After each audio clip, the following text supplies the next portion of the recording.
King Nebuchadnezzar, to the nations and people of every language who live in all the earth, may you prosper greatly.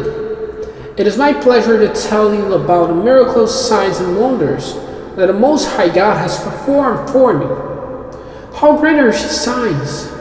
How mighty His wonders! His kingdom is an eternal kingdom. His dominion endures from generation to generation. I, Nebuchadnezzar, was at home in my palace, contented and prosperous. I had a dream that made me afraid. As I was lying in bed, the images and visions that passed through my mind terrified me. So I commanded that all the wise men of Babylon be brought before me to interpret the dream for me. When the magicians, enchanters, astrologers, and diviners came, I told them the dream, but they could not interpret for me.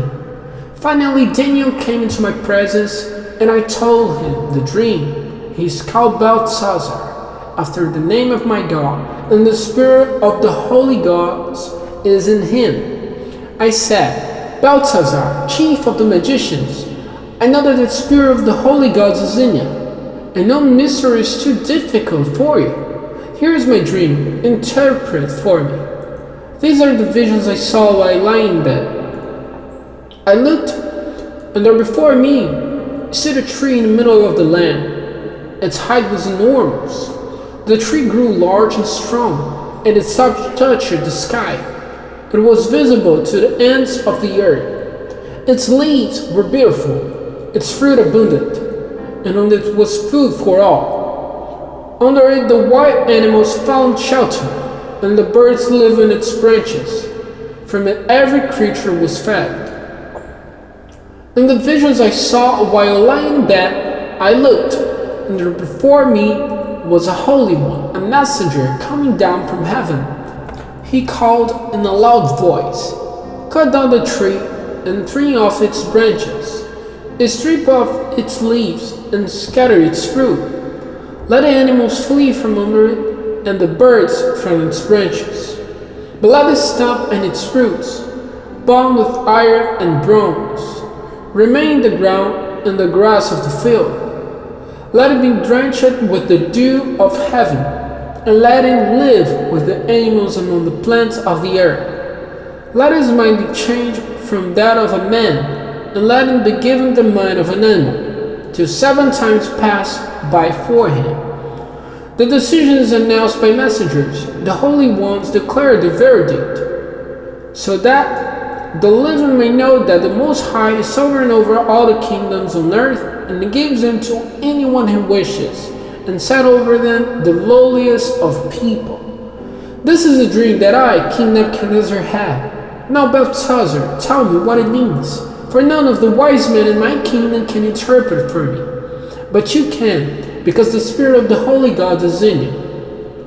Then Daniel, also called Belteshazzar, was greatly perplexed for the time, and his thought terrified him. So the king said, Belteshazzar, do not let the dream or its meaning alarm you. Belteshazzar answered, My lord, if only the dream applied to your enemies and its meaning to your adversaries.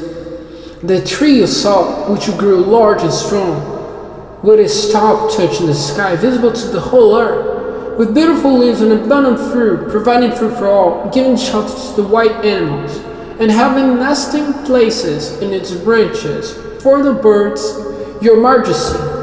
You are the tree.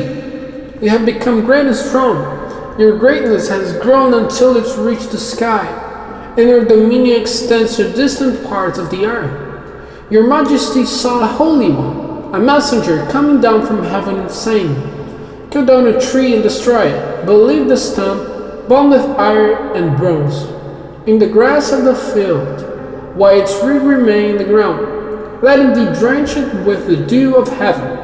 Let him live with the wild animals until 7 times pass by for him. This is the interpretation, your majesty, and this is the decree the Most High has issued against my lord the king. You will be driven away from people, and will live with the wild animals. You will eat grass like the ox and be drenched with the dew of heaven.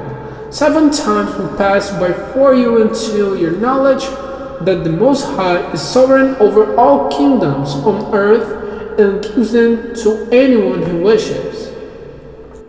The command to leave the stump of the tree with its root means that your kingdom will be restored to you when you acknowledge that heaven rules.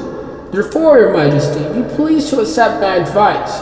Renounce your sins by doing what is right, and your wickedness by being kind to the oppressed. And it may be that then your prosperity will continue. All this happened to King Nebuchadnezzar. 12 months later, as the king was walking on the roof of the royal palace of Babylon, he said, "Is not this the great Babylon I have built as the royal residence by my mighty power and for the glory of my majesty?" Even as the words were on his lips, a voice came from heaven.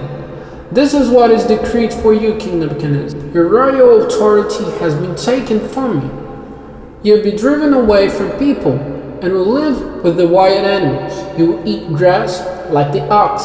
7 times will pass by for you until you acknowledge that the Most High is sovereign over all kingdoms on earth and gives them to anyone he wishes." Immediately, what had been said about Nebuchadnezzar was fulfilled. He was driven away from people and ate grass like the ox.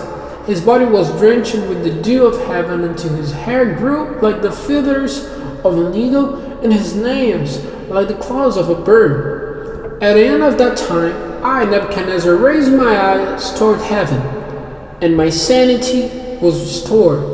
Then I praised the Most High. I honored and glorified Him who lives forever. His dominion is an eternal dominion. His kingdom endures from generation to generation.